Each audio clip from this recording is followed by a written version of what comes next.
Hello, Sirajganj crossbar একে আসছি, কিন্তু আসলে এখানে শহর থেকে আসা অনেক দূরে। শহর থেকে যেটা হয় যে বাজার স্টেশন থেকে আসছি 100 টাকা রিক্সা ভাড়া, কিন্তু এখানকার পরিবেশ তেমন ভালো না, নোংরা।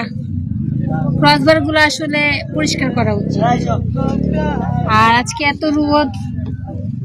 রোদে ভালো লাগছে না।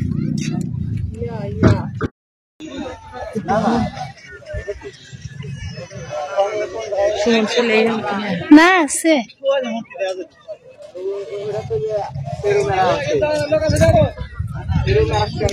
ধরো টাইম। এটা সিরাজগঞ্জ ক্রসবার এক এসে শান্তি পাইতেছি না, মানে ভালো লাগতেছে না, রোদের জন্য ভালো লাগছে না। তবে রোদ কমলে এটা ভালো লাগবে। আর এখানে যেটা হয় যে এই যে এই পাশটা দেখেন, এই পাশটাতে সম্পূর্ণরূপে কাশফুল ভরে থাকে, কাশফুলের সিজনে। তবে এবার চায়নাবাদে কাশফুল আর সরিষা ফুলের কারণে মানুষ আসলে এদিকে আসে নাই। আর এখান থেকে হচ্ছে নৌকা ভাড়া, আপনি যদি হাট পয়েন্টে যান তাহলে জনপ্রতি 50 টাকা। কি দরকার জনপ্রতি 50 টাকার চাইতে রিক্সায় যাওয়া ভালো। আমরা এখন হাট পয়েন্টে যাবো। ওকে।